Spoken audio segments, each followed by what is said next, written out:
Vale ficar de olho no Congresso Nacional nesta semana, isso porque propostas e projetos importantes devem avançar, como a isenção do imposto de renda.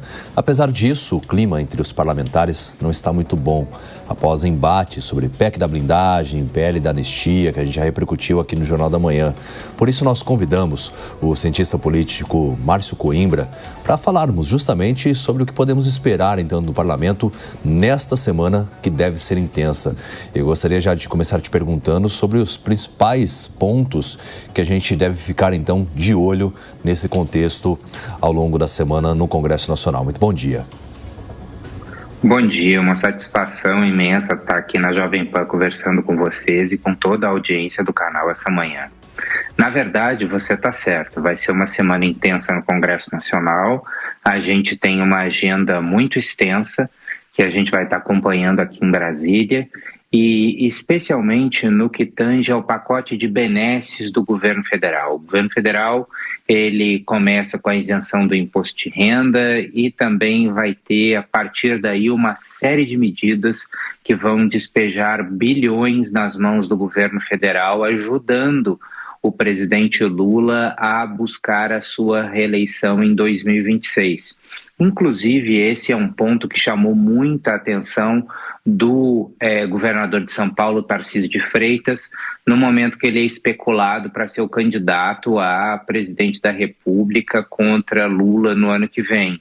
Tarcísio já disse a interlocutores nos bastidores que um dos grandes problemas para ele, para se tornar candidato dos partidos de centro-direita no próximo ano, seria esse pacote de benesses que vai começar a ser aprovado essa semana no Congresso Nacional, com o apoio dos partidos de centro-direita. Então, ele disse que esses partidos, ao aprovar essas medidas, estariam fornecendo combustível para a candidatura de Lula em 2026 e que, diante desta realidade, não cabia a ele ser candidato, pois seria uma espécie de fogo amigo de todos os partidos da base que o apoiariam na eleição do ano que vem, financiando iniciativas do governo Lula esse ano.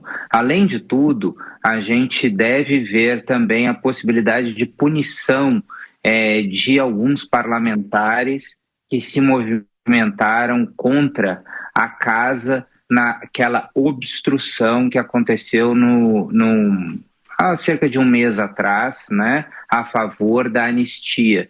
Então, existem 3 parlamentares que estão aí na berlinda e que podem acabar tendo uma suspensão temporária aí dos seus mandatos.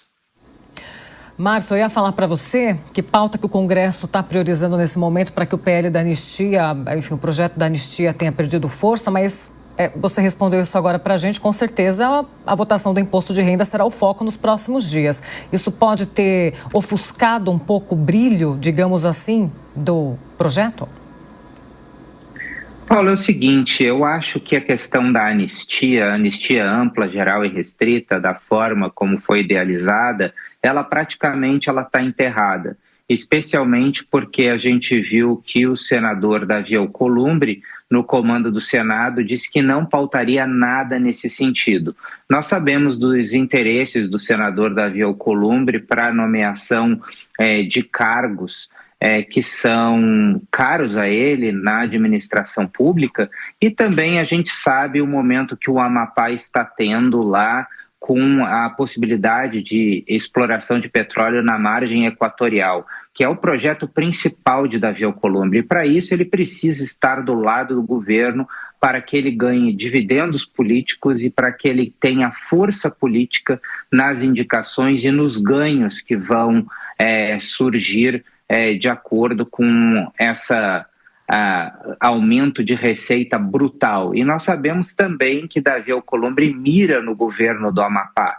E ele, sendo governador do Amapá, no momento que está acontecendo também a exploração de petróleo na margem equatorial, seria o Eldorado para o presidente do Senado. Então ele mira nisso e ele não pode se colocar contra o governo, neste momento, pela sua conjuntura política regional.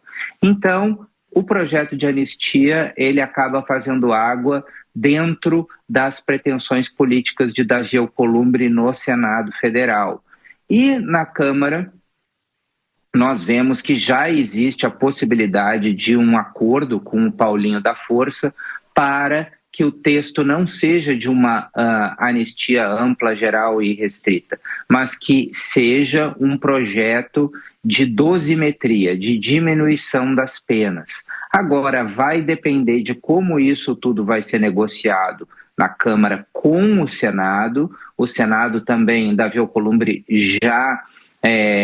ele já cancelou uma reunião com Paulinho da Força na semana passada, o que causou um movimento aqui de muita insatisfação entre alguns parlamentares, e também precisa alinhar com o Supremo Tribunal Federal. Ou seja, é um caminho muito tortuoso, ele precisa achar um entendimento comum que coloque STF, que coloque Câmara, que coloque Senado, e também sabendo que este projeto ele precisa ser assinado pelo presidente Lula. Ou seja, é um caminho longo, é um caminho que precisa de muita negociação e que simplesmente uma aprovação na Câmara não garante que ele vai chegar até o fim da maneira que se espera.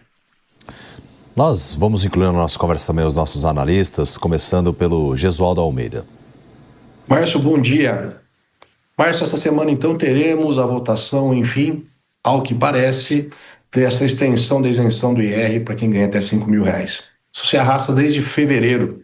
Isso já não é um desgaste muito grande para o Congresso? E, além disso, não seria muito melhor para o Congresso ter abraçado essa pauta para acabar com aquele discurso de nós contra eles, de que o governo defende os pobres, ao passo que o Congresso pretende apenas defender os ricos e não lhes dar essa isenção? A prorrogação dessa votação não prejudica ainda mais a oposição?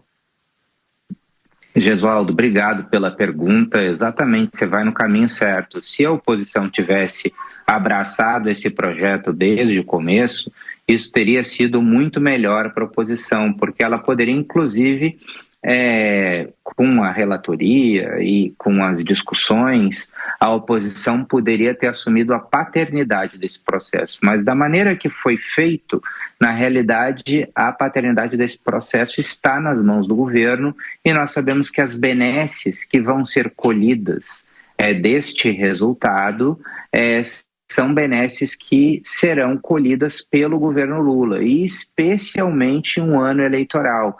Então é uma situação muito difícil para a centro-direita, porque se ela acabar votando de acordo com a conveniência política, que é evitar dar esse presente a Lula, ela também fica muito mal vista diante da sociedade. Então, é uma sinuca de bico que a oposição vai estar enfrentando essa semana, e se a oposição conseguir ter uma liderança contundente, uma única só voz que consiga coordenar essa situação toda, talvez a situação não fique tão feia. Mas para todos os lados aonde a oposição olha hoje, exatamente como você falou, ela vê como uma perda. De um lado, se ela votar pela rejeição, e de outro lado, se ela votar com aprovação, porque ela vai estar dando combustível para Lula em 2026. Cristiano Vilela também participa da entrevista. Cristiano, sua pergunta. Márcio Coimbra, bom dia. Nós tivemos nessa semana uma declaração do senador Ciro Nogueira, justamente cobrando do setor da direita, do centro-direita, uma atuação mais racionalizada, um posicionamento mais racional diante de uma disputa eleitoral que se avizinha bastante difícil. Ainda mais nos últimos tempos nós tivemos esse fortalecimento do presidente Lula, retomando o seu crescimento nas pesquisas de opinião. Márcio, dá para a gente visualizar que, nesse sentido, a oposição ela perdeu um pouco o fio da meada, perdeu um pouco da sua estratégia a partir do momento que tivemos o revogaço, tivemos esse crescimento do presidente Lula agora em meados do ano, e com isso ela ainda precisa retomar um pouco mais o seu eixo para chegar em condições políticas de efetivamente disputar as eleições? com um candidato forte, que naturalmente é o presidente da República? Bom dia, Vilela. É muito pertinente o seu comentário, exatamente. A oposição, falta a oposição nesse momento que a gente vê aqui em Brasília, é uma unidade e uma liderança. A gente sabe que com o ex-presidente Jair Bolsonaro em prisão domiciliar, não existe uma voz que una toda a centro-direita no país. Com a sua prisão domiciliar, a gente não vê uma liderança coesa que possa ser um eixo que direcione os caminhos da oposição. Então, nesse sentido, surgiu o nome de Tarcísio de Freitas como alguém que conseguiria unir esse conjunto de partidos, né, que envolve PSD, republicanos, PL, progressistas, ou seja, ele seria esse nome que agregaria tudo isso. Mas diante das dificuldades que estão tendo com Tarcísio de Freitas, especialmente em função do pacote de benesses que será passado, que vai dar 252 bilhões de reais para o governo surfar em 2026, ele sente que a campanha dele está prejudicada. Então, a tendência que acaba ressurgindo em Brasília é de uma pulverização. Essa pulverização seria com o nome de Ratinho como pré-candidato do PSD, com Caiado pelo União Brasil e com outros nomes acabando surgindo no horizonte da sucessão presidencial. E essa pulverização, ela ajuda o presidente Lula, porque, afinal de contas, sem você ter uma liderança consolidada no campo oposicionista, essa pulverização acaba deixando o eleitor um pouco mais órfão de liderança. E não tendo uma liderança clara aonde ele possa depositar suas esperanças, ele acaba depositando as suas esperanças no governo, que é aquilo que ele conhece, é aonde ele tem recall. Nomes como Caiado e Ratinho Júnior ainda não possuem uma densidade nacional e precisam trabalhar muito nesse sentido.